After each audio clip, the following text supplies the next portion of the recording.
It's like the more shit that happens, the more the world basically disappoints me.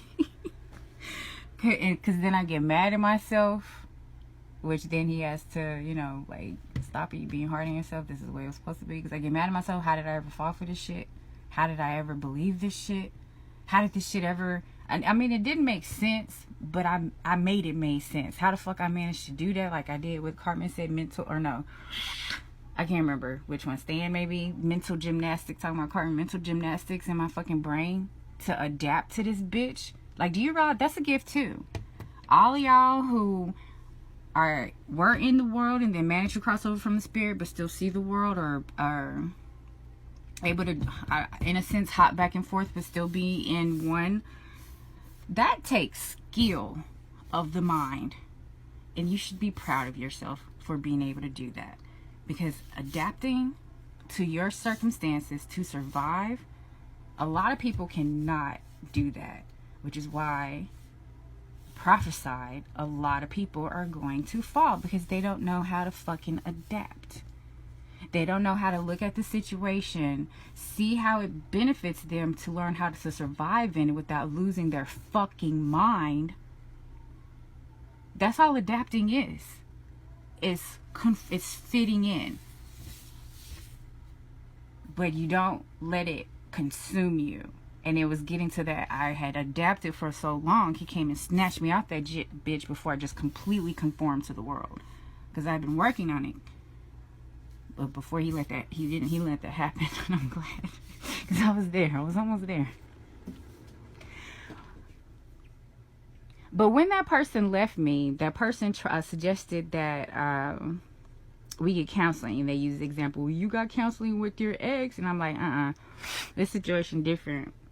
This is way different than my ex. What you've done, how you've shown your ass these last, no, we're done. And then I already knew that we were supposed to be done. I already knew that this person was not supposed to be in my life.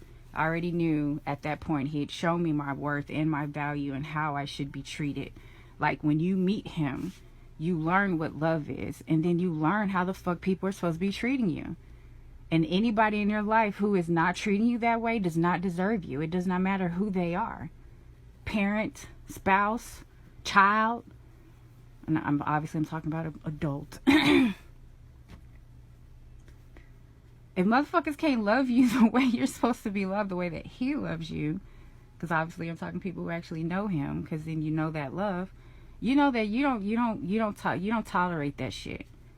My brother and my father don't even fucking talk to me like that. Who the fuck do you think you are? They don't even treat me like that. Who the fuck do you think you are? But then you claiming him, because it be the same motherfuckers that be claiming him, but then treating you like shit. No.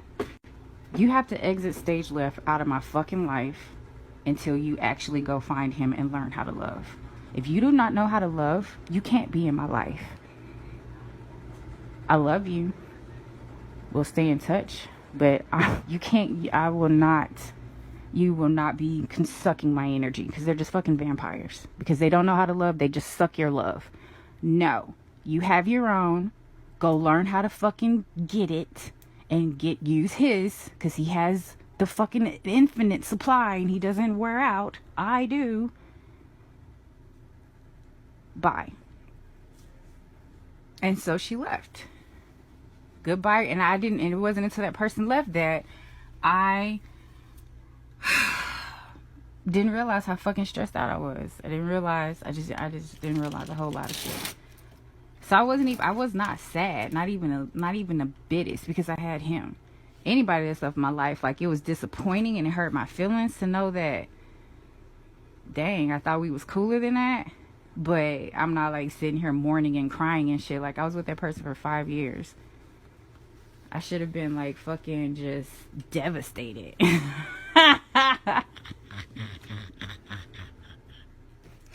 But no, I had other shit to worry about. But I didn't have to worry about it. Because when I look back on shit, I was like, damn, Drew, you was like freaking out about this, freaking out. You know, I still do it. I think I like being stressed out too. Because when I lived overseas, it was much chiller over there.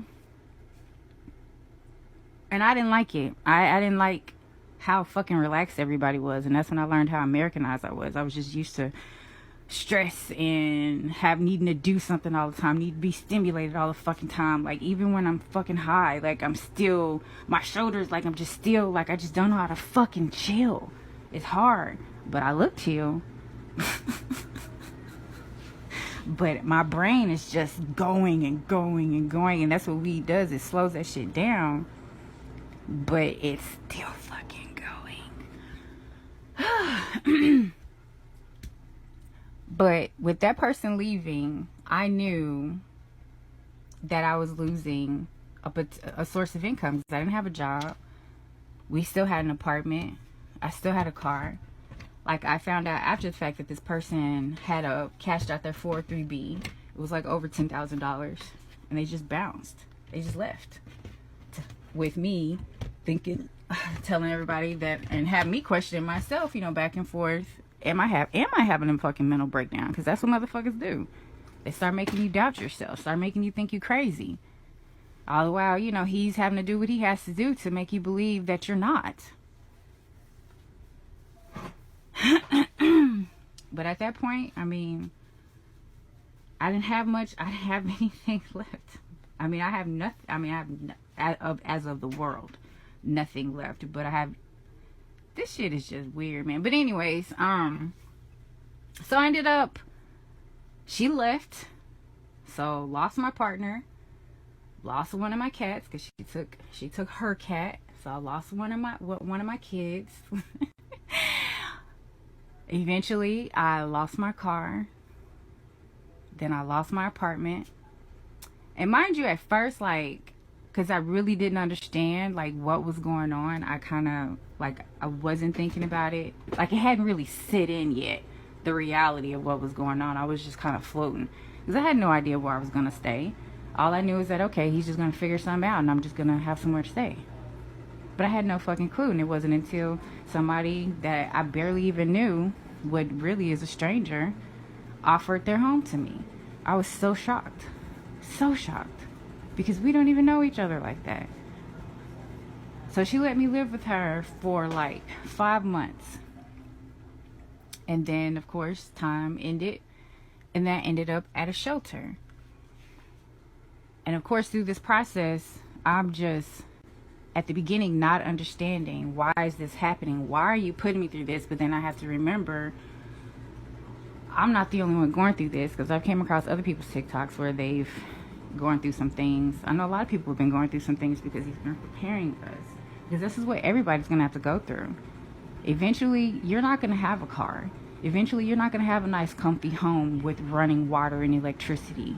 Eventually, you're not going to be able to just go to the grocery store and buy whatever food you want. Eventually, you're just not going to have the safety net that you think is what's safe around you. And I had to learn that. Now,